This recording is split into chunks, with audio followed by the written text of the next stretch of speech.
Καλησπέρα σε όλους και καλώς ορίσατε στο κανάλι μου. Είμαι ο Τζιοβάνι Ιωάννου και σήμερα θα μιλήσουμε για ένα θέμα που πολλοί από εσάς μου ζητάτε συνέχεια. Πώς να γίνεις επαγγελματίας φωτογράφος. Η φωτογραφία είναι μια τέχνη, ένα επάγγελμα και μια μορφή έκφρασης που συνεχώς εξελίσσεται. Με την τεχνολογία να αλλάζει ραγδαία, το τοπίο της φωτογραφίας το 2025 είναι διαφορετικό από ό,τι ήταν πριν λίγα χρόνια.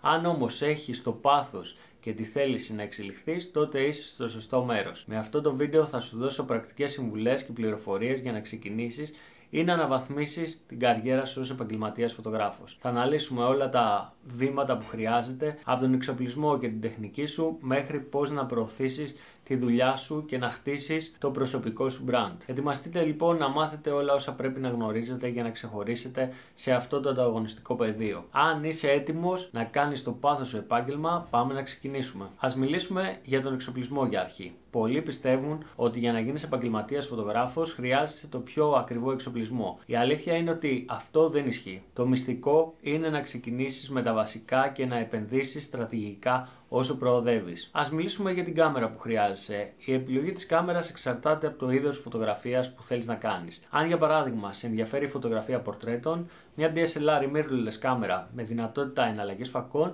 είναι ιδανική. Ξεκίνα με μια προσιτή κάμερα όπως μια entry level mirrorless και εξοικειώσου με τις λειτουργίες της. Δεν χρειάζεται να επενδύσεις από την αρχή σε μια επαγγελματική κάμερα. Μάθε πρώτα τα βασικά. Ας περάσουμε στους φακούς. Ο φακός είναι εξίσου σημαντικός με την κάμερα. Θα σου έλεγα να επενδύσεις σε έναν φακό 50 χιλιοστών f1.8. Είναι οικονομικός και ιδανικός για πορτρέτα, για το οποίο ένας φακός ευρυγόνιος θα σου δώσει εξαιρετικά αποτελέσματα. Και τώρα θα περάσουμε στο φως. Ο σωστός φωτισμός μπορεί να απογειώσει τις φωτογραφίες σου. Ξεκίνα με ένα βασικό kit που περιλαμβάνει ένα softbox και μια απλή πηγή φωτός. Αν φωτογραφίζεις σε εξωτερικούς χώρους, ένας ανακλαστήρας μπορεί να σου φανεί πολύ χρήσιμος. Να περάσουμε και σε μερικά αξεσουάρ, ένα τρίποδα ας πούμε που θα σου προσφέρει σταθερότητα για τις νυχτερινές λήψεις ή μακροχρόνιες εκθέσεις, έναν εξωτερικό σκληρό δίσκο για να αποθηκεύεις και να οργανώνεις τη δουλειά σου και μετά θα χρειαστείς και ένα λογισμικό επεξεργασίας όπως το Lightroom ή το Photoshop για να δώσεις επαγγελματική εμφάνιση στις εικόνες σου. Βέβαια δεν πρέπει να υποτιμάς και τη δύναμη του smartphone σου. Οι σύγχρονες συσκευές έχουν εξαιρετικές δυνατότητες και είναι ιδανικές για κοινωνικά δίκτυα, ακόμα και για αρχική δουλειά. Το πιο σημαντικό είναι να μάθεις να αξιοποιείς στο έπακρο τον εξοπλισμό που έχεις. Δεν χρειάζεσαι τα πιο ακριβά εργαλεία για να δημιουργήσεις εκπληκτικές εικόνες.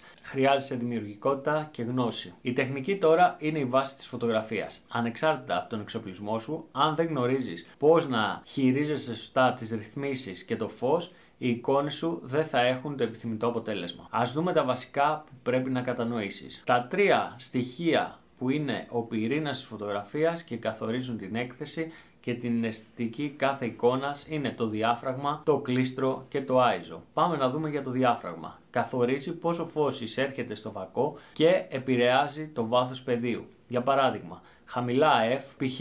2,8 δημιουργούν θολό φόντο, ιδανικό για πορτρέτα. Ταχύτητα κλίστρου τώρα. Ελέγχει πόσο χρόνο εκτίθεται ο αισθητήρας στο φως. Χαμηλές ταχύτητες, π.χ. 1/10, είναι ιδανικές για νυχτερινές λήψεις, ενώ υψηλές ταχύτητες 1/1000 παγώνουν την κίνηση. Τώρα, στο ISO προσαρμόζει την ευαισθησία του αισθητήρα μας στο φως. Χαμηλά ISO 100-200 προσφέρουν καθαρές εικόνες, ενώ υψηλά ISO μπορούν να προκαλέσουν θόρυβο στην εικόνα μας. Να περάσουμε στη σύνθεση. Η σύνθεση είναι αυτό που ξεχωρίζει μια καλή φωτογραφία από μια εξαιρετική φωτογραφία. Κάποιοι βασικοί κανόνες είναι ο κανόνας των τρίτων. Φαντάσου το κάδρο σου χωρισμένο σε 9 ίσα μέρη και τοποθέτησε το θέμα σου στις διασταυρώσεις αυτών των γραμμών. Άλλος ένας κανόνας, οδηγητικές γραμμές. Χρησιμοποίησε γραμμές που καθοδηγούν το βλέμμα του θεατή προς το θέμα σου, όπως δρόμοι ή μονοπάτια. Μετά, αρνητικός χώρος, άφησε χώρο γύρω από το θέμα σου για να τονίσεις την παρουσία του. Και πάμε να δούμε και τη διαχείριση του φωτός. Το φως είναι ο καμβάς του φωτογράφου. Μάθε να δουλεύεις με διαφορετικές πηγές φωτός. Ας πούμε με φυσικό φως, ιδανικό για αρχάριους. Χρησιμοποίησε το φως της χρυσής ώρας για ζεστά και απαλά αποτελέσματα. Και το τεχνητό φως, πειραματίσουμε flash, softbox ή ακόμα και φώτα LED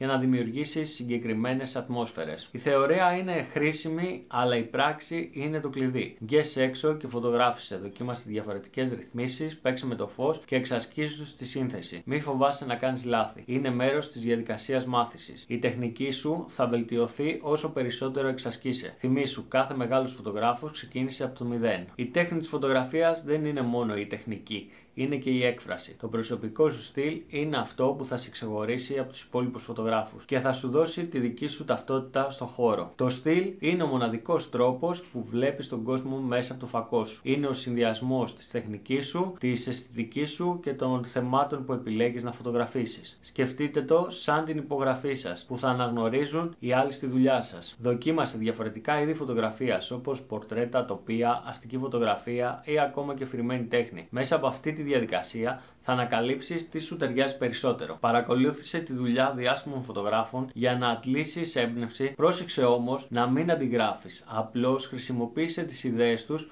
ως αφιτηρία. Σκέψου τι σε εμπνέει στην καθημερινότητά σου. Μπορεί να είναι η φύση, ο κόσμος γύρω σου ή ακόμα και οι δικές σου εμπειρίες. Η επεξεργασία είναι ένα σημαντικό κομμάτι του στυλ σου. Είσαι φαν των ζωντανών χρωμάτων ή προτιμάς τα ουδέτερα και τα ασπρόμαυρα. Μια μαλακή επεξεργασία με φυσικούς τόνους δημιουργεί μια ήρεμη αίσθηση, ενώ οι έντονες αντιθέσεις προσδίδουν δραματικότητα. Διατήρησε ένα συνεκτικό στυλ σε όλες τις φωτογραφίες σου. Αυτό θα σε κάνει να ξεχωρίζεις και να ενισχύσεις το brand σου. Οι καλύτερες φωτογραφίες είναι αυτές που λένε μια ιστορία. Αντί να τραβάς απλώς μια όμορφη εικόνα, προσπάθησε να μεταδώσεις ένα συναίσθημα ή ένα μήνυμα. Ρώτησε τον εαυτό σου. Τι θέλω να νιώθει ο θεατής βλέποντας αυτή τη φωτογραφία? Ποια ιστορία θέλω να πω? Το να βρεις το στυλ σου δεν γίνεται από μια μέρα στην άλλη. Είναι μια εξελικτική διαδικασία που απαιτεί χρόνο και προσπάθεια. Όσο περισσότερο φωτογραφίζεις, τόσο πιο κοντά θα φτάνεις στην ταυτότητά σου ως φωτογράφος. Θυμήσου, το στυλ σου δεν είναι κάτι στατικό. Θα εξελίσσεται μαζί σου καθώς μεγαλώνεις και αποκτάς εμπειρίες. Η φωτογραφία τώρα δεν είναι μόνο τέχνη, είναι και επάγγελμα. Αν θέλεις να γίνεις επαγγελματίας φωτογράφος, πρέπει να μάθεις και να προσελκύεις πελάτες. Ας δούμε τα βήματα για να το πετύχεις. Το πρώτο βήμα είναι να δημιουργήσεις ένα πορτοφόλιο. Το πορτοφόλιό σου είναι η βιτρίνα της δουλειάς σου. Επένδυσε χρόνο για να το κάνεις να ξεχωρίζει. Επέλεξε τις καλύτερες φωτογραφίες, συμπεριέλαβε μόνο τις πιο εντυπωσιακές και αντιπροσωπευτικές φωτογραφίες σου. Δείξε τη διαφορετικότητα και την ικανότητά σου